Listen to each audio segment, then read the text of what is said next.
नमस्कार दोस्तों, आप सभी का स्वागत है हमारे YouTube चैनल पर। तो आज हम बात करेंगे UP TET exam 2022 latest update के बारे में। तो आज हमारी तारीख हो चुकी है 8 अक्टूबर 2022 की बड़ी अपडेट में। सबसे पहले बात करेंगे आज की breaking news. UP TET, C TET, super TET के हर एक बड़ी अपडेट को हम इस वीडियो में डिस्कस करेंगे। कब से आवेदन शुरू होगा, क्या होगी लास्ट डेट, पूरी अपडेट को देखने वाले हैं। BEd versus BTC Supreme Court के हर एक अपडेट को देखेंगे। लेकिन दोस्तों, इस समय की पहले बड़ी अपडेट हम आपके सामने रख दें। 69,000 शिक्षक भर्ती में 6,800 के चयनितों ने नियुक्ति की लगाई है गुहार। पूरी अपडेट हम इस वीडियो में देखेंगे। एडेड विद्यालयों में लिप्को के 280 पदों पर होगी भर्ती। जी हाँ दोस्तों, कैसे भर्ती होगी, क्या मतलब इसमें पीईटी अनिवार्य है, पूरी अपडेट को हम देखने वाले हैं। उसके बाद देखिए, यूपी के प्राइमरी और जूनियर स्कूलों में दिखेगा बड़ा बदलाव, योगी सरकार ने जारी किया है ये आदेश। इस अपडेट को भी देखेंगे। पीटी एग्जाम को लेकर एक और अपडेट आ रही कि पीटी अभ्यर्थियों के लिए बस ट्रेन यात्रा का हो समुचित इंतजाम। यूपी ट्रिपल एससी की रेलवे व रोडवेज से मांग। जी हाँ दोस्तों, रोडवेज से भी मांग रखी जा रही है भैया कि जो बस है, ठीक है, इंतजाम होना चाहिए। तो हम पूरी अपडेट हम इस वीडियो में देखने वाले। कोई भी खबर आज आपसे छूटेगी नहीं, तो आप लोग इस वीडियो को शुरू से लेके अंत तक देखिएगा। कुछ और बड़ी अपडेट भी हम इस वीडियो में देखने वाले हैं। जी हाँ दोस्तों, जैसे कि आप देख सकते हैं कि रेलवे की तरफ से क्या अपडेट निकल कर आ रही है कि रेलवे में अप्रैल 2023 तक होंगी 1.53 लाख पदों पर भर्ती। जी हाँ दोस्तों, आपको पता है कि इस समय ग्रुप डी का भी पेपर लगातार जारी है। एक और दोस्तों बड़ी अपडेट हम देखेंगे, जारी हुआ है, ठीक है, SSC MTS रिजल्ट। तो गाइस आप उसको भी जरा डाउनलोड कर सकते हैं। उसके बाद देखिए, यूपी में मानदेय पर रखे जाएंगे 2090 एडहॉक शिक्षक। तो एक एक करके दोस्तों आज की तमाम बड़ी खबर को अब इस वीडियो में हम लोग देखेंगे। और जो आपके मन में एक ही सवाल होगा पहले कि यूपी टेट सी टेट का एग्जाम कब होगा। लाखों बच्चे बेसब्री से एग्जाम डेट का इंतजार कर रहे हैं। तो देखिए गाइस, हम आपको बताना चाहेंगे आज 8 अक्टूबर की तारीख हो चुकी है। उम्मीद है दोस्तों कि अक्टूबर लास्ट तक हर हालत में, ठीक है, नोटिफिकेशन और उम्मीद है कि आवेदन की प्रक्रिया शुरू कर दी जाएगी। देखिए, सीटेट का जो नोटिस आया था उसके हिसाब से जो हमारा सीटेट का एग्जाम वो कब होगा, सीटेट दिसंबर में होगा। आप ये देख सकते हैं, जो ये नोटिस सीटेट एग्जाम को लेकर आया था ये 14 जुलाई को ही जारी कर दिया गया था, ठीक है। तो जब सीटेट का पेपर अगर दिसंबर महीने में होना है तो हर हालत में इनको नवंबर में आवेदन कंप्लीट कराना पड़ेगा। क्योंकि आपको पता है कि अब सीटेट का पेपर एक दिन में तो होता नहीं है, अलग अलग शिफ्ट वाइज पेपर होगा और नॉर्मलाइजेशन की प्रक्रिया भी यहाँ अपनाई जाती है। आपके मन में एक सवाल होगा कि क्या इस बार टीटी परीक्षा में निगेटिव मार्किंग हो सकती है। तो गाइस हम आपको बताना चाहेंगे अभी तक ऐसा कोई भी प्रस्ताव नहीं है, ठीक है।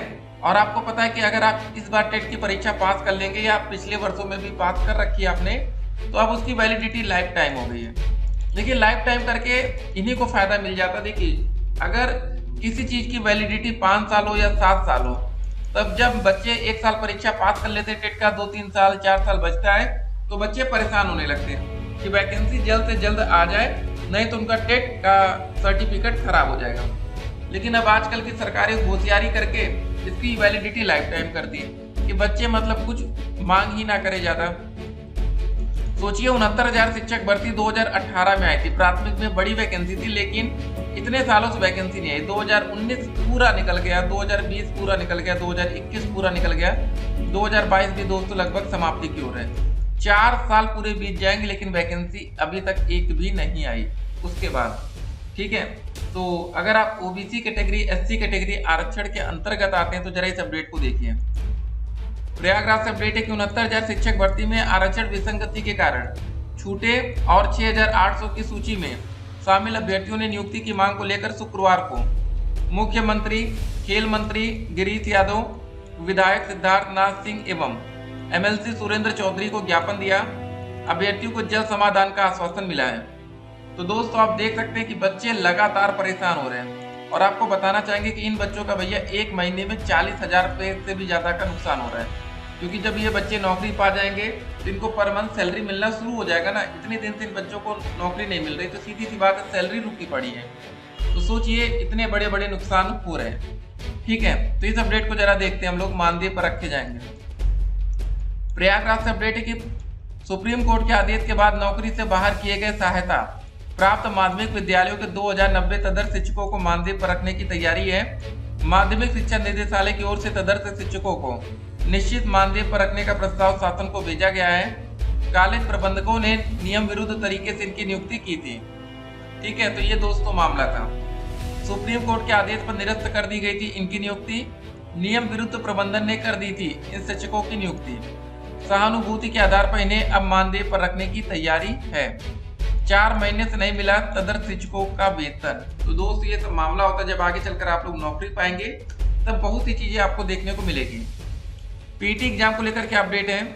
उत्तर प्रदेश अधीनस्थ सेवा चयन आयोग ने 15 व 16 अक्टूबर को प्रदेश के सभी जिलों में आयोजित की जाने वाली प्रारंभिक अर्हता परीक्षा पीटी में अभ्यर्थियों की बड़ी संख्या को देखते हुए रेलवे और उत्तर राज्य सड़क परिवहन निगम से उनके आवागमन के लिए आवश्यक व्यवस्था सुनिश्चित करने का अनुरोध किया है। ठीक है, तो उत्तर प्रदेश अधीनस्थ सेवा चयन आयोग के सचिव अवनीश सक्सेना की ओर से रेलवे के मंडलीय रेल प्रबंधकों व प्रमुख मुख्य परिचालन प्रबंधकों तथा उत्तर प्रदेश राज्य सड़क परिवहन निगम के प्रबंध निदेशक संजय कुमार को शुक्रवार को इस आशय का पत्र भेजा गया है।